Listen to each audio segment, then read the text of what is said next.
विज्ञान में विज्ञान व तकनीकी की मानव जीवन में नई नई उपलब्धियां, यानी कि विज्ञान क्या है, कल हम आप लोगों को विज्ञान के बारे में बताए हैं।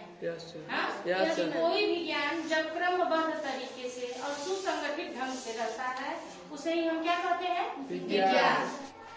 इस तरह से जब हम विज्ञान के क्रमबद्ध ज्ञान को ठीक और सुसंगठित ज्ञान को तरीके से करके और किसी यंत्र का निर्माण करते हैं, जैसे कि हम पंखा निर्माण करते हैं, हमको पता है कि प्लस में माइनस जोड़ के और हम तार को कहाँ पे जोड़ेंगे तो हमारा पंखा चलने लगेगा, और उस तारों का हमको ज्ञान है कि किससे किस तार को हमको जोड़ना है, ऐसे जोड़ देंगे और हमारा पंखा क्या होगा, चलने लगेगा। यानी कि क्रमबद्ध तरीके से और सुसंगठित तरीके से उस ज्ञान को हमने जोड़ दिया तो वो बन गया तकनीक। क्या बन गया, तकनीक। यानी कि मानव जीवन में वो चीजें विज्ञान जो है वो हमारे सहयोगी हो जाती है, ठीक है ना। जैसे वॉशिंग मशीन हुआ, कूलर हुआ, पंखा हुआ और भी तमाम चीजें हैं जो विज्ञान की देन है हमारे जीवन में। आजकल हर घर में विज्ञान की देन देखने को मिल जाता है, ठीक। सभी के घरों में पंखा है, टीवी है, मोबाइल है। आज उसी के बारे में हम पढ़ेंगे कि और भी मानव जीवन के किन किन क्षेत्रों में विज्ञान की क्या क्या प्रगतियां हुई है और नई नई चीजें क्या हुई है विज्ञान की वजह से, ठीक है। तो मनुष्य के जीवन में ये हमारे 12 पॉइंट है जिसके बारे में आज हम जानेंगे। सबसे पहले हम जानेंगे कि संचार के क्षेत्र में, संचार यानी कि एक जगह से अपनी बात को दूसरी जगह पहुंचाते हैं। कैसे पहुंचाते हैं हम आजकल, मोबाइल के द्वारा पहुंचाते हैं, ईमेल से पहुंचाते हैं। पहले के जमाने में चिट्ठी या पत्र से, चिट्ठी या पत्र लिखते थे, या कबूतर राजा के जमाने में क्या करते थे हम, कबूतर से चिट्ठी पहुंचते। लेकिन अब हम ऐसा नहीं करते, करते हैं नहीं, ईमेल भेजते हैं, तुरंत हम मोबाइल से बात करते हैं। तो ये सबसे नया जो हमारा प्रगति है विज्ञान के संचार के क्षेत्र में विज्ञान के द्वारा, तो ये कंप्यूटर, मोबाइल, ईमेल है, ठीक। दूसरे पॉइंट पे आइए, सूचना और संचार के क्षेत्र में, यानी कि जब हम शिक्षा में, ठीक, आईसीटी यानी कि शिक्षा में सूचना और संचार का हम प्रयोग करने लगते हैं। सूचना और संचार क्या है, यही ना, मोबाइल, कंप्यूटर, लैपटॉप, संचार के साधन यही है ना, एक दूसरे से अपनी बातों को पहुंचाते हैं। इनका प्रयोग जब हम किसमें करने लगते हैं, पढ़ाई में, ठीक है ना, शिक्षा में। जैसे हम कभी कभी आपको कोई चीजें समझ में नहीं आती है तो हम मोबाइल के द्वारा उसको दिखाते हैं, ठीक है। हमारे बहुत सारे ऐप है जो हमारे मोबाइल में है, जो हमारे स्कूल से संबंधित है। तो ये सारी चीजें का जब प्रयोग हम शिक्षा में करने लगते हैं, कई जगह देखते हैं आप प्रोजेक्टर से पढ़ाई होती है, ठीक, कंप्यूटर्स है, लैपटॉप बने हुए हैं, ऐसे क्लासों को हम क्या कहते हैं, स्मार्ट क्लास। क्या कहते हैं, स्मार्ट क्लास। और ई किताब, आपकी सारी किताबें भी QR कोड आपके पास दिया होता है, ये दिख रहा है, स्कैन करेंगे तो आपकी किताब, इसका सारा कुछ आपके मोबाइल में आ जाएगा। तो यानी कि जब हम इन चीजों का प्रयोग अपने पढ़ाई में करने लगते हैं तो ये हो जाता है ICT यानी सूचना एवं संचार का प्रयोग हम शिक्षा में करने लगते हैं, ठीक। रक्षा एवं प्रतिरक्षा, यह एक विभाग है DRDO। क्या है, DRDO विभाग रक्षा एवं प्रतिरक्षा के क्षेत्र में ये कार्य करता है। इसका कार्य क्या है, अपने देश की रक्षा करना, आंतरिक रक्षा करना, और प्रतिरक्षा यानी कि हम दूसरे देशों से भी अपने देश की क्या करें, रक्षा करें। इसी तरह से हम अपने देश की रक्षा कैसे कर सकें, इसके लिए विज्ञान और तकनीकी के माध्यम से सबसे नया नया जो उपकरण हम बना रखे हैं, मिसाइल, टैंक, ताकि हम अपने देश की रक्षा दूसरे देश से कर सकें। और Prithvi missile, Arjun tank, ballistic missile, Akash व ब्रह्मोस मिसाइल, ठीक है। यह हमारे क्या है, रक्षा एवं प्रतिरक्षा के क्षेत्र में है। और ये है दूसरा पॉइंट, एक और है अंतरिक्ष और प्रौद्योगिकी के क्षेत्र में। अंतरिक्ष यानी जब भी हम कोई कृत्रिम उपग्रह छोड़ते हैं तो आप जानते हैं किसी भी चीज को चलाने के लिए किसी मशीन या यंत्र की जरूरत पड़ती है।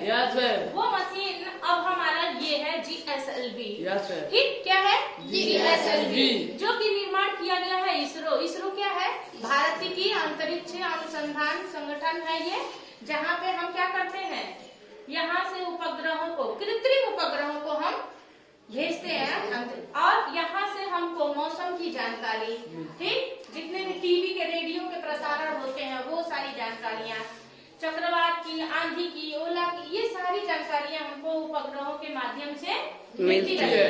ठीक है, तो ये हमारा इसरो जो है, जो भारत का एक अंतरिक्ष अनुसंधान संगठन है, यह हमारा GSLV क्या है, यह एक लॉन्चर है। V मतलब व्हीकल्स, किसी चीज को चलाने का जो साधन होता है ना, वो GSLV ये है, जिसके द्वारा हम क्या करते हैं, उपग्रहों को उड़ाते हैं, जो कि ऊपर जाकर के ये सारे हिस्से खुल जाते हैं और हमको तरंगों के माध्यम से सूचनाएं क्या होती हैं, मिलती रहती हैं। और ये हमारा मंगलयान है, जिसके हमने इसरो के माध्यम से सफल परीक्षण किया है, यानी कि मंगल ग्रह पे हमारा ये उपग्रह जा करके और वहाँ पे फोटो वगैरह जितनी भी वहाँ की जानकारियां हम तक पहुँच गई हैं।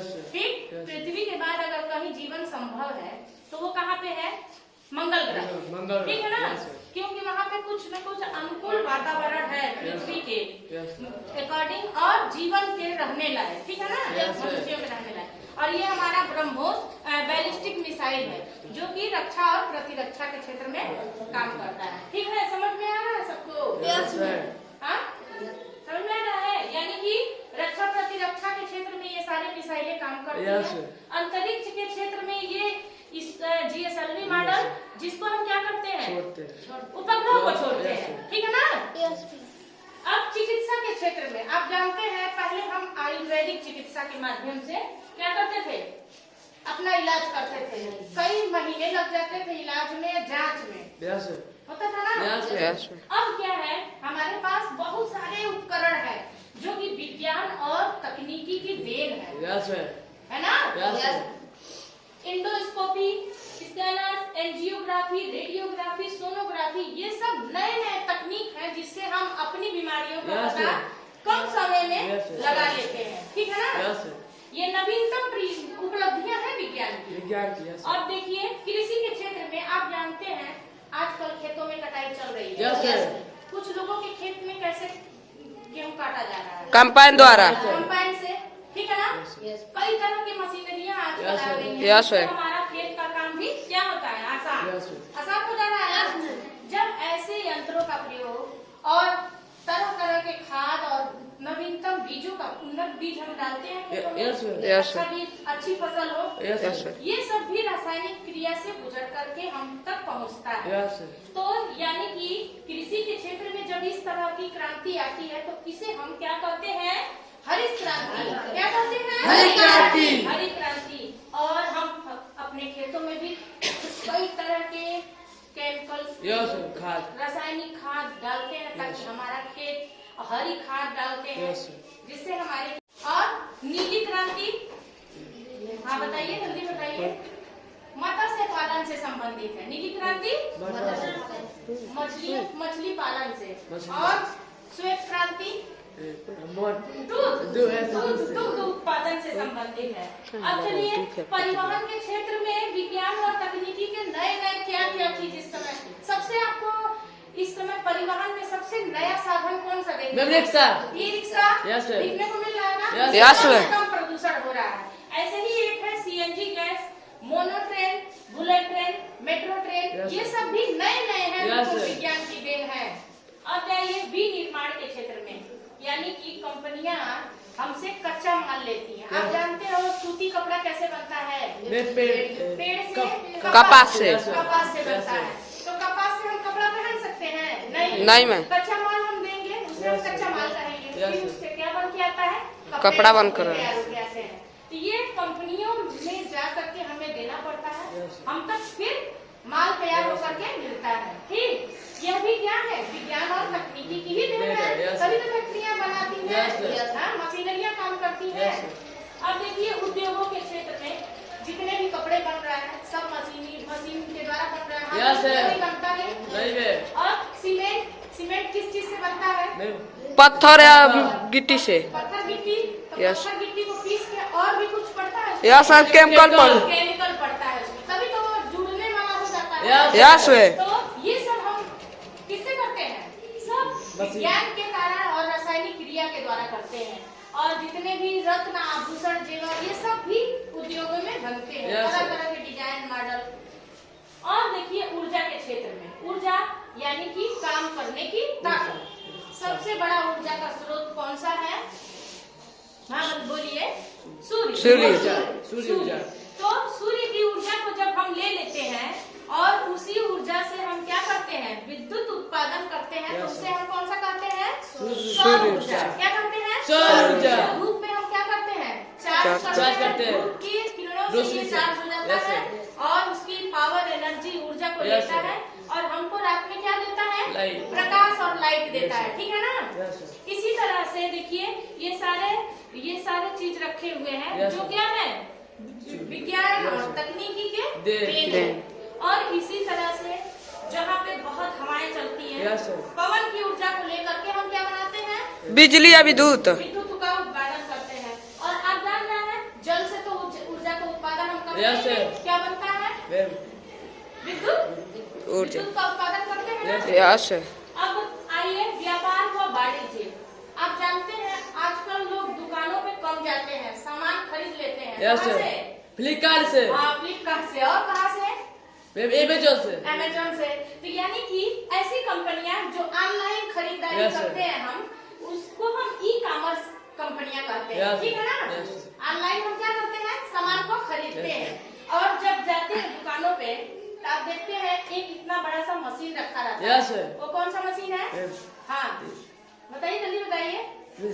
स्वाइप मशीन, जिसमें हम अपने एटीएम कार्ड को डालते हैं और हमारा पैसा उन तक पहुंच जाता है। तो ये है व्यापार और ई वाणिज्य में। ठीक है ना?